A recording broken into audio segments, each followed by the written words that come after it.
New England coast is dotted with many beautiful harbors. These harbors are surrounded by sturdy lighthouses which guide the mariner through treacherous waters. Some of these lighthouses are haunted. Without a trusty light, harbor waters could spell disaster. When approaching, sailors strained their ears for the friendly sound of a bell or a horn. Their eyes were fixed for the sight of a beacon. A lighthouse with its trusty beam and bell pealing through all kinds of weather, sending a resounding signal, pointing the way for a safe passage. These lofty towers could be found perched high on granite ledges. A place considered impossible to build on, but here they stood, solid, rugged, and pure. They were built in harmony with sea and shore to withstand Mother Nature at her worst. These lonely vigils, standing alone, were isolated. They were remote, but energetic and alive. Their beacons never failed. The trust and security seamen found was made possible by a never-ending vigil kept by a lighthouse keeper and his family. The keeper's watchful eyes, their alertness and constant care kept these treasured landmarks shining and ships out of danger. Lighthouse keepers never let down. Working against all odds, they were unique, distinctive, and in a class of their own. They had nerves of steel. Hardships, hunger, loneliness, and constant danger were all a part of their daily existence. And here is where some of them died, victims of a tragic event, an unusual calamity, or disaster. Some of them, even after death, refused to leave their watch. Their spirits continue to live on. A ghostly spirit staying behind, known as an apparition, remaining at the light station, perhaps for some personal reason. These ghosts of former keepers or a family member have made their presence known throughout many New England light stations. The lightkeepers who have lived with these ghosts all agree on one thing: they are real and they exist. No one can predict exactly when a ghost will appear. A ghost can be around for a short time, or its presence can be felt over many years. Strange and unusual events have occurred, some good and some bad. I am sure ghost stories have been expanded as part of American folklore and legend. But to the keepers and their families who experienced the unusual, who saw the ghosts, their strange and impressive stories must be told and believed. Our ghostly journey begins in Maine at Seguin Light Station. Seguin was built on a rock island 2 miles south of the Kennebec River. Commissioned by order of George Washington, Seguin Island Light Station dates back to 1795. It became one of Maine's most important light stations as a result of the heavy schooner traffic going up and down the Kennebec River. It is not only one of the oldest light stations along the coast, but one of the highest in elevation. Its tower rises 186 feet above sea level, and it has the distinction of being at the foggiest location of all coastal lighthouses. The foghorn is activated about 68 days per year. A once wooded island, now pretty much windswept, the setting is all here for a haunting event. Folklore and legend tell of a reported suicide and murder on the island in the mid-1800s. Supposedly, a keeper had killed his wife and himself. The death was extremely violent, as he had used a hatchet to destroy both himself and his mate. The suicide murder had taken place because it seems his wife played the same tune on a piano over and over, sometimes for hours without a break. The poor captain's normal everyday pace went haywire. His sanity turned to insanity, and his fine-tuning snapped. He destroyed the piano, his wife, and himself with his hatchet. It has been reported by passing ships that on quiet nights that same monotonous tune can be heard trickling over the still waves. Does the old captain or his wife still roam the island? You may think that is far-fetched, but let's go one step further. In the early 1970s and 1980s, a team of Coast Guard personnel occupied the island. From talking to these different occupants, I have found some interesting stories. One bosun's mate tells of several ghostly encounters. The apparition of an old captain, as he is referred to, makes himself right at home. He has been sighted many times climbing the narrow, winding, spiral iron stairway leading up to the tower. Could the old man, slickers and all, be still trying to service the light? The old captain has been seen standing behind one of the keepers as a checker game was underway. The sound of a bouncing ball, similar to a basketball, has been heard coming from the upstairs bedroom. When investigations have taken place, nothing could be found. Cold spots have brushed by some of the men when they have been polishing brass or doing other maintenance work. Jackets have been taken off hooks and thrown on the floor. Tools have been misplaced for no reason at all, and then reappear later in the same area where they were found missing from. The keepers I have talked to have also sighted a young girl running up and down the stairs. She has waved to the men on several occasions, and some have heard her laughter. It has been reported a young girl had died on the island and her parents had buried her near the generator house. It is very possible we have two apparitions on the island, the old captain and the little girl. A very interesting area on the island is the landmass between the lighthouse and the foghorn. Seguin has one of the most powerful foghorns of any lighthouse along the coast. The horn is located on the highest point of rock on the island, which is several hundred feet away from the main lighthouse structure itself. The horn is so powerful, it is said, its volume has knocked down close-flying seagulls right out of the air. The intensity of fog in this area is the reason for such a powerful sound. Both the old captain and the little girl have been sighted in this area, and all kinds of sounds from groans to laughter seem to be prevalent here. In this area, many hauntings seem to take place. Seguin is one of the more difficult lighthouses to visit. The entrance to the main living quarters is via a trolley track ramp. A dory is hauled up the ramp, and the passengers walk up a narrow path next to the tracks. The dory is pulled up the tracks by a donkey motor. From the boathouse to the main house is a long, hard climb. A very interesting encounter with the ghost occurred in 1985. As the light station was being prepared for automation, the warrant officer in charge of the activities experienced an encounter with the ghost of the old captain. All items in the house were being packed for shipment to the mainland. The work crew had retired for the evening, and everyone was in bed asleep when the warrant officer was awakened by the shaking of his bed. An apparition in oilskins was standing at the end of the bed, shouting in pathetic tones, "Don't take the furniture! Please leave my house alone!" The warrant officer bolted out of the bed and ran to the next room. The next day, when the furniture items were loaded in the dory on the skid, he gave the order to start up the donkey engine and proceeded to lower the dory slowly down the track to the ocean 200 feet below. The warrant officer reported that the donkey motor stopped cold, the chain holding the dory broke, and the loaded boat went down the track full speed, hit the ocean, and sank under the impact. Furniture and all were lost. The warrant officer claims the old captain had a hand in this unusual experience. Never before had an event like this taken place, and according to all odds, it was an impossibility. At 5:03 a.m. the next morning, the warrant officer was again awakened by the apparition of the old man. In a pathetic tone, the old salt said, "I can't feed my family. Why did you do this?" Is the old captain still on the island? Does the little girl still roam at will? Do the two of them still float between the cracks in the lighthouse wall?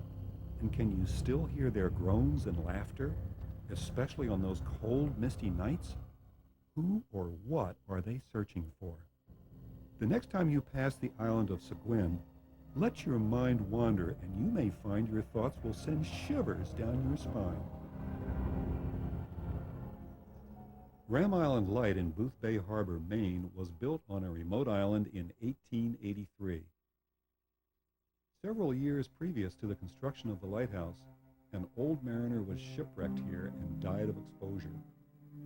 It has been reported that the apparition of this old man still roams the island.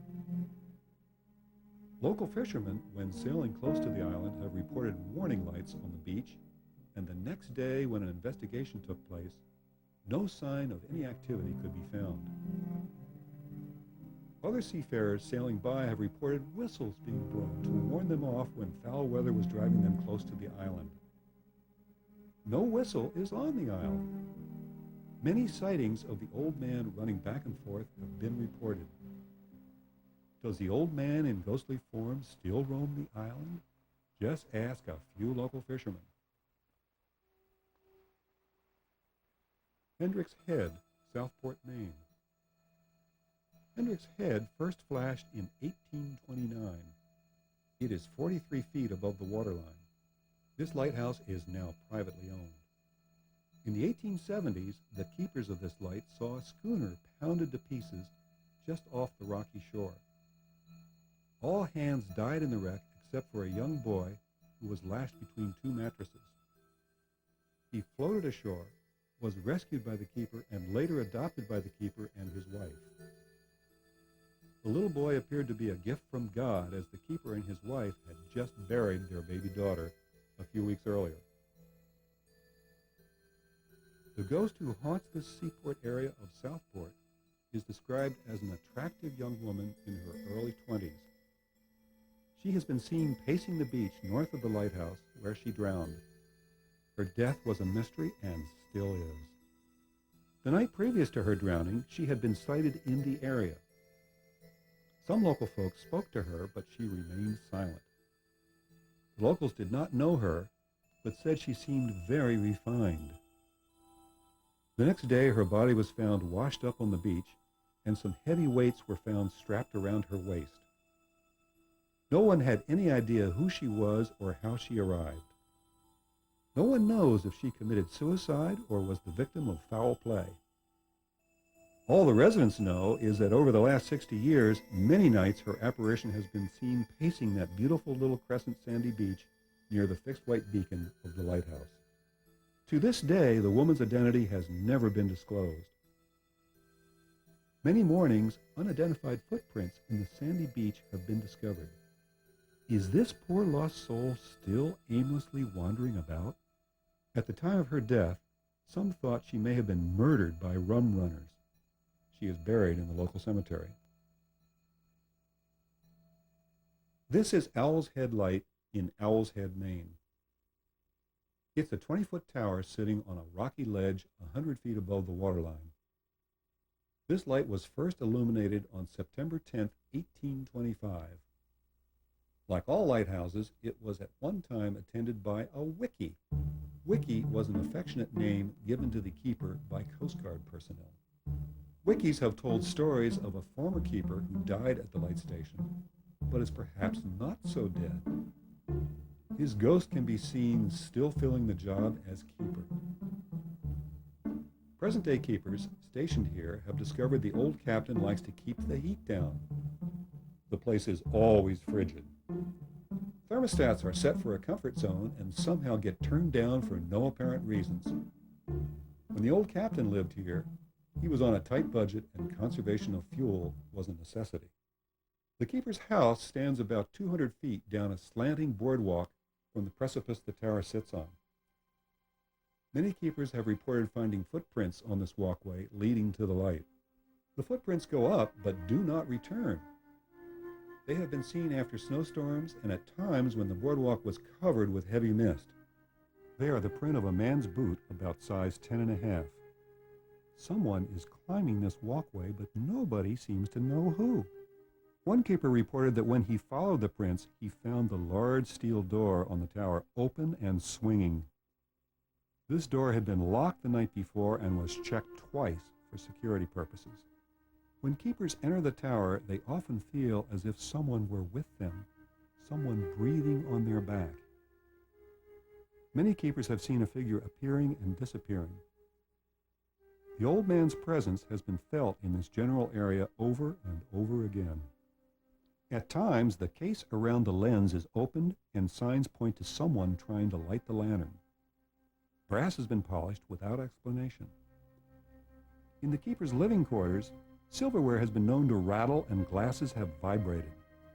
Doors have slammed shut, and some keepers have reported seeing the shadow of an old man gliding by the windows. No one seems to know who the old captain is, but he is content to have his presence felt, and he doesn't want to lose his job. Wood Island Light, Biddeford, Maine. Wood Island Light was lighted in 1808. Its height above water is 71 feet. It has endured many storms. One of the worst was in 1869, which laid the island almost to waste.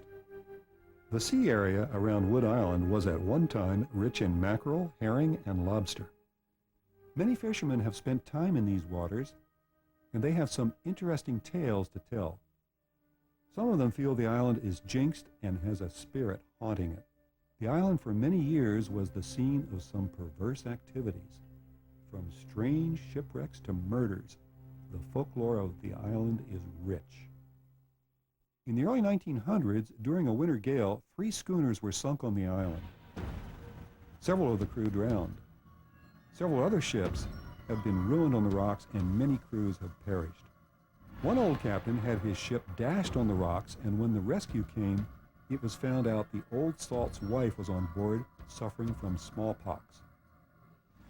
The rescue crew promptly disappeared, but the lighthouse keeper and his wife helped nurse the woman back to health. They kept her and the captain in some outbuildings on the island until the woman had recovered from the disease. Smallpox was a dreaded disease, and the old captain was lucky to find such a benevolent keeper. The ghost on the island is thought to be the apparition of a 25-year-old drifter and heavy drinker. The story begins with a 30-year-old Biddeford Pool fisherman. In the late 1800s, this powerful giant of a lobster man built a shack on the island and set up squatters' rights. He was also a special deputy sheriff. He was joined on the island by a 25-year-old who couldn't handle his liquor. One afternoon, when the deputy sheriff returned from the mainland to the island, he found the 25-year-old drunk and unruly. He was pointing a musket at him. The sheriff tried to disarm the man, but in the ensuing battle, the sheriff was shot and killed. The drunk tried to turn himself in to the lighthouse keeper, but was informed to go to the mainland and report the shooting to the police. Instead, he returned to his rude shed on the west end of the island and put the musket to his own head. When he pulled the trigger, the bullet pierced his brain and he died instantly. Since this suicide murder took place, a ghostly figure has been seen on the island and his presence is felt.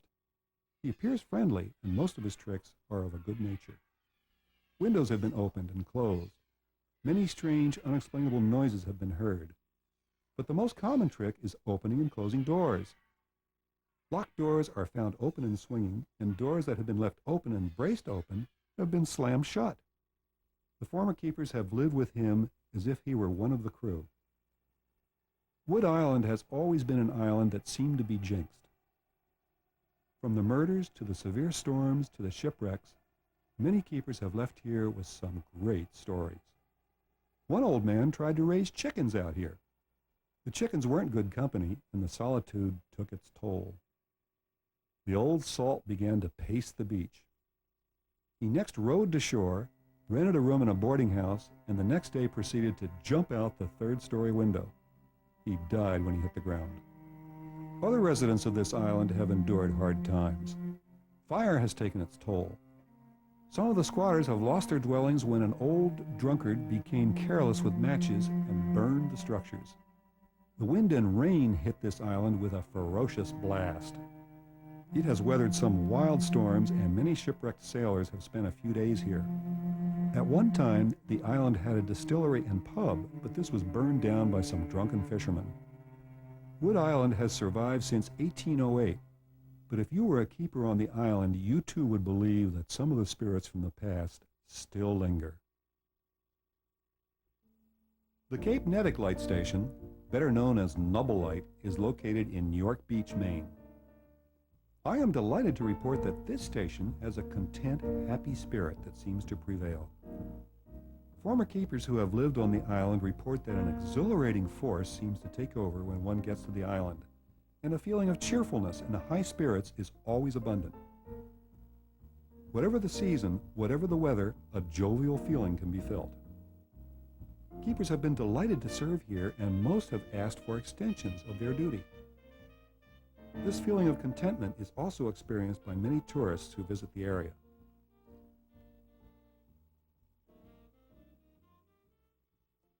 Boone Island Light off the coast of York, Maine has been shining since 1800. Its 133-foot tower makes it the tallest lighthouse in Maine, and it is also considered the most barren and remote in the state. Many keepers have told strange stories of hauntings and spirits. A pet dog that would not enter the tower, strange crying sounds, and cold spots that brushed by the body. In the 1850s, a young keeper had taken his new wife with him to the island, and they seemed to have a loving, working relationship. 4 months after their arrival, a severe midwinter gale came up. The husband drowned when he tried to secure the island boat. His young wife dragged his frozen body into the base of the tower. For 4 days, this poor, helpless soul sat with his frozen body. Huge boulders were being tossed up by the angry sea and were pounding against the tower. She climbed the 130 stairs to the lantern room 3 and 4 times a day to keep the light shining. On the 5th day, her strength gave out and the light died.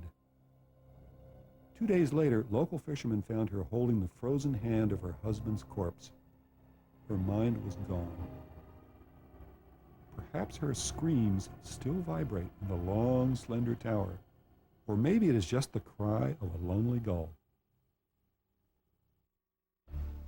Off the coast of Portsmouth, New Hampshire, the Isles of Shoals Lighthouse was built on White Island. The date was 1821. Just northeast of the structure, we find Appledore Island. A lady in white is reported to roam here. She is one of the wives of the famous and notorious pirate Blackbeard. He is supposed to have buried treasure on the island. One of the legends is that Blackbeard was about to be captured, and making a fast departure left his young wife behind to guard the treasure. He never returned, and a short time later she died of starvation.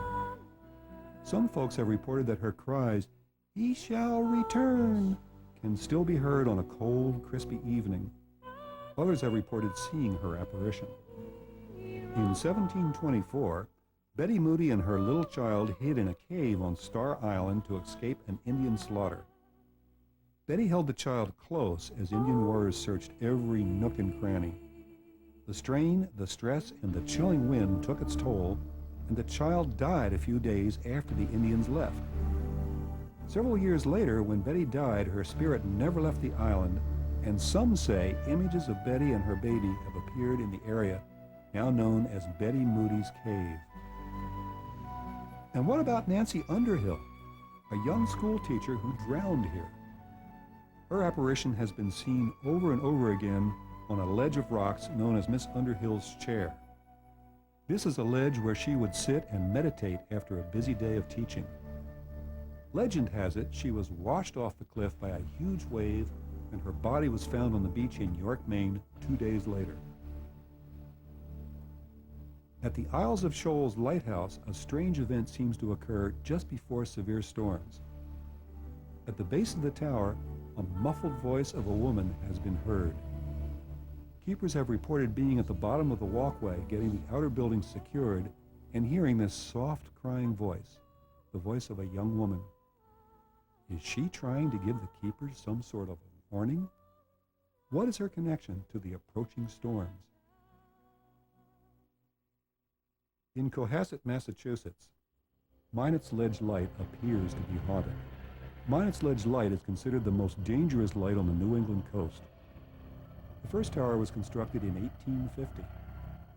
It was an iron pile light built to keep ships away from the Cohasset Reefs, a series of deadly rocks submerged under the flowing tides that were a great navigational hazard to ships traveling off the coast of Cape Cod. On April 17, 1851, a severe nor'easter blew the first tower into the sea. The two keepers on duty both drowned. The bodies of these young keepers were washed to Nantasket Beach and retrieved the next day. Minot's Light did not survive the storm of 1851. The second 97-foot tall light was built with stone over the location of the original tower and went into operation on November 15, 1860. Former keepers of the new tower, up until the automation of the complex in 1947, have reported hearing distress cries. Pipes seemed to take on a banging as if a code were being sent. It was said that in 1851, minutes before the original tower slid into the sea, the doomed keepers took a sledgehammer and pounded on the bell. This was their way of saying goodbye to their families on shore. Is there any energy force being heard bouncing around the new, long, slender tower? Or is it just the wind and sea vibrating and shaking this impressive structure? Block Island, southeast Rhode Island. Approximately 200 feet above the sea level and standing on Monhegan Bluffs, we find Block Island southeast. The 60-foot tower and dwelling are constructed of red brick. The light was first lit on February 1st, 1875. The haunting of this light is carried on by a woman. In the early 1900s, a former keeper couldn't stand his wife, so he threw her off the round staircase directly below the pedestal where the flashing light sits. It is reported this woman's spirit now roams the house. She will not bother other women on the property, but she takes great joy in annoying men. She can be heard making a fuss or causing a disturbance, and most men who have been stationed here at one time or another have found themselves in a state of perplexity. She has been known to chase men out of rooms, she locks men out of the house, she lifts beds and shakes them with violence. She likes to slam doors, and she has been known to throw objects at some of the male keepers. Keepers have reported cold spots in various parts of the house, which is always the sign of a spirit or ghost presence. Cold spots would be in an area in a room that would give one a chill when standing in that particular location. The rest of the room may have high temperature, but this one area will always remain chilly. One of the recent keepers of this light was harassed over and over, and it became so bad that one night he was chased out of his bedroom and through the house. He ended up fleeing to the grounds as she slammed the door and locked him out. It wouldn't have been so bad, but he was locked out dressed only in his underwear. It was an embarrassment when he had to call for help to get back inside. Most former keepers have experienced her presence, and she is a good topic of conversation. Another way her presence is felt is through the constant rearrangement of furniture and artifacts. Male keepers have returned to rooms and found the entire area turned around. Chairs have moved to new locations, lamps moved, and pictures on bureaus have been turned upside down. Some keepers have returned to find their clothes that were hung in the closet now placed on the bed, bureau drawers that have been opened during the night, and socks flung around the room. She moves rapidly up and down stairs to the point where some keepers have pressed their bodies to the wall as she races by. The kitchen area seems to be one of her favorite spots. Food has been thrown across the room, dishes have been smashed for no reason at all, and one keeper reports that he would find the stove burner under his pots and pans turned up full blast. He would be cooking on medium to low heat, would leave the area for just a few seconds and return to burned food. This apparition has a temper. Block Island Southeast Light Station has been moved back from the bluffs because of a losing battle with the sea. The cliffs are deteriorating, so the light was placed 250 feet back from its former location. Many times when a structure is moved, the spirit goes away. I wonder if the old lady will stay on the premise and be part of its new location. Time will tell. At Avery Point, Connecticut, we find New London Ledge. New London Ledge stands 58 feet above the water and first went into operation on November 10, 1909. This light is reported to have the spirit or energy force of a former keeper who was affectionately known as Ernie. Ernie was happily married, and he and his wife Elizabeth took excellent care of this tiny three-story building. Ernie thought he had a marriage made in heaven. The two of them were together 24 hours a day. The entire complex was built on a dangerous reef, and all the light and living area rests on a 50-foot square of concrete. The foundation of this small light station is embedded into the ledge. The station does not allow a lot of breathing room. The structure is sturdy and seems to have been built with great care and detail. Apparently, the beauty of the place was not enough, and the confinement was too much for Elizabeth. It is said she decided to run off with the captain of a pleasure boat, and when Ernie realized what had happened, he decided to end it all by jumping off the roof. Ernie's apparition still roams the buildings, as keepers have reported such things as house lights being turned on and off, the foghorn has been turned on at unusual times, and some general house cleaning takes place. Some keepers have felt a slight slap on the wrist when they went to pick up a cup of coffee.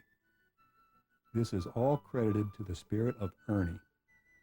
Strange noises have been heard in the hall, and when investigated, a cold spot can be felt, and an eerie stillness seems to prevail. It is quite obvious Ernie does not want to leave this unique light station, even though his spirit must be in despair because of the actions of his wife. Ernie seems to be part of the Lighthouse family. His spirit doesn't talk or has never harmed anyone, but his energy force holds up.